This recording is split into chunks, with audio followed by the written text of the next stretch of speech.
جب یہ لفظ کہنا تو جناب عائشہ رونے لگی، ان کا سارا پلو آنسوؤں سے بھیگ گیا۔ فرماتی ہیں حضور اٹھ کے جانے لگے، خوش ہو گئی ہو حضور، ہو گئی ہو، جانے لگے نا دروازے پہ تو محبوب پھر لوٹ آئے۔ فرمایا شاہ میری دعا سن کے رو رہی ہو؟ قسم اللہ کی عزت کی، میں اپنے ہر امتی کے لیے یہی دعا دن میں 2 مرتبہ مانگا کرتا ہوں، ہر ایک کے لیے یہ دعا۔ حضور عزت دے دے، رشتوں کو وقار۔ معاشرے میں نا ایک طبقہ اور بھی ہے جس کو عزت کی بڑی ضرورت ہے۔ نوجوان توجہ کریں گے میری بات پہ، نوجوان، وہ پتہ کون سا طبقہ ہے؟ وہ ان پڑھ لوگوں کا طبقہ ہے۔ بڑا آسان ہے یہ کہہ کے گزر جانا کہ جاہل ہے جی سارے گاؤں والے، انہیں کیا پتا۔ یہ بڑا آسان ہے، یہ پینڈو جاہل ہیں جی، یہ ان کو کیا پتا، پڑھے لکھے نہیں جی لوگ، یہ تو آسان ہے، تو بڑا آسان سا کام، جاہل ہے انہیں کیا پتا، یہ کہہ کے گزرنا آسان ہے۔ لیکن کسی جاہل کو تعلیم دے دینا یہ مشکل ہے۔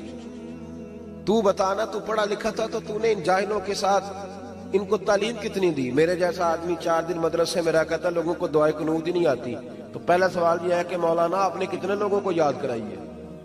کس کو آپ نے کہا تھا ادھر آؤ دعائے قنوت یاد کراؤ؟ یہ تقریر میں کہہ دینا تو آسان ہوا کہ نماز جنازہ نہیں آتا۔ آپ نے کتنے لوگوں کی منت کی کہ بھئی یہ جنازہ یاد کر لو؟ یہ کہنا آسان ہے کہ لوگ یہ تو لفظ کیا نہیں بڑے آسان، جاہل ہیں جی سارے، انہیں کیا پتا۔ مولا علی شیر خدا کرم اللہ تعالیٰ وجہ الکریم سے کسی نے پوچھا تھا عقل مند کون ہوتا ہے، پڑھا لکھا کون ہوتا ہے؟ فرمانے لگے جو جاہلوں کے بیچ گزارا صحیح کرے۔ یہ تو آپ نے معاشرے سے کاٹ دیا نا کہہ کے کہ جاہل ہے کیا پتا۔ جو لوگ اکثر جہاز میں ٹریول کرتے ہیں نا، وہ جب بیٹھے ہوتے ہیں نا عمرے کی فلائٹ میں، تو جو بوڑھا بابا آتا ہے نا اندر، جو پہلی دفعہ بیچارہ پینڈو ہے، دیہاتی ہے، گاؤں کا رہنے والا ہے، اس کو نہیں پتا سیٹ نمبر کیا ہے۔ اس کو کیا پتا؟ اس کو تو پتا جب بس میں چڑھتے ہیں تو جو سیٹ خالی ہوتی ہے بیٹھ جاتے ہیں۔ تو بابا جی اب بیٹھ گئے بیچارے، پھر وہ عملہ آیا، اگر انہوں نے کوئی سخت بات کہہ دی تو نوجوان مذاق اڑاتے ہیں۔ ناراض نہ ہونا، ملت کے جوان مذاق، دیکھو جی آ جاتے ہیں انہیں پتہ ہی نہیں۔ تو میں کہتا ہوں کہ بابا کو تو وہ تو بوڑھے ہیں، انہیں تو نہیں پتا، لیکن میری نظر میں تو جاہل ہے، تو ان پڑھ ہے، تو فضول آدمی۔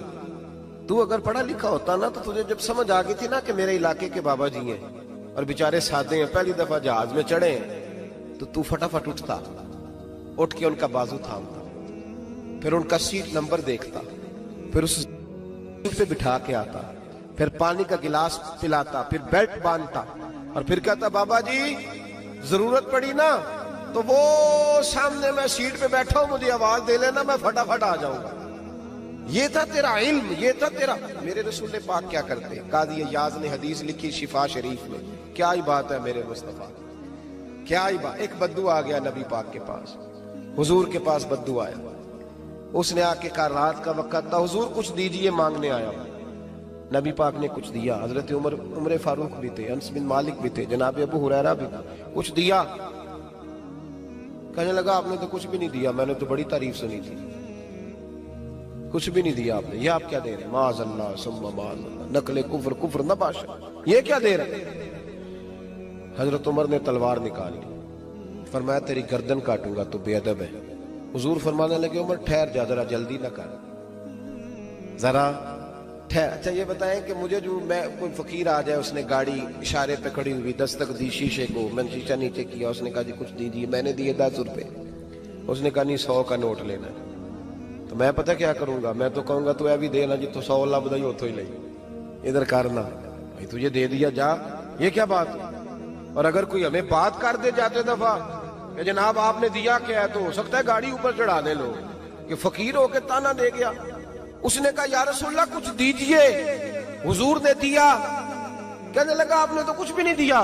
حضرت عمر نے تلوار نکالی، میرے حبیب فرمانے لگے ٹھہر جا یار، جلدی نہ کر، ٹھہر جا ذرا، وقت دے۔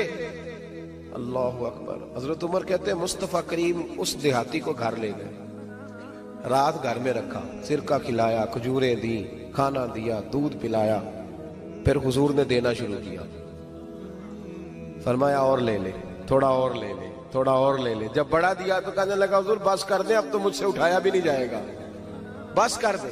کہنے لگا یا رسول اللہ، اللہ آپ کو میری طرف سے بھی صلہ دے، میرے قبیلے کی طرف سے بھی صلہ دے، میرے گھر والوں کی طرف سے بھی صلہ دے۔ اور پھر کہنے لگا یا رسول اللہ میں نے دنیا بڑی دیکھی ہے پر آپ جیسا سخی کوئی نہیں دیکھا، آپ جیسا سخی میرے کریم سے گر قطرہ کسی نے مانگا دریا بہا دیے، در بے، یہ لفظ ہے در بے بہا دیے، در علیحدہ ہے بے بہا، پھر اس کی شعر کی سمجھ آئے گی، در بے بہا دیے ہیں۔ نبی کریم صلی اللہ تعالی وسلم نے دیا، خوش ہو گیا۔ صبح حضور فرمانے لگے یہ جو تُو نے دوبارہ بات کی ہے یہ میرے صحابہ کے سامنے کر دو گے؟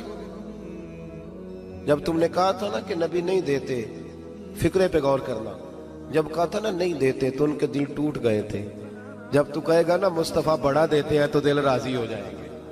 یہ کہہ دو کہ حضور کہہ دوں گا۔ اللہ کے محبوب صبح لائے، صحابہ موجود تھے، نماز کے بعد نبی پاک نے فرمایا کر بات، تو وہ کہنے لگا جناب میں نے تو کبھی سوچا ہی نہیں تھا مجھے اتنی خیرات ملے گی، میں نے تو سوچا ہی نہیں۔ اور کہنے لگا تیز آندھی اتنی تیز نہیں چلتی، طوفان میں ہوا اتنی تیز نہیں چلتی، اتنی مصطفیٰ کی سخاوت تیز چلتی۔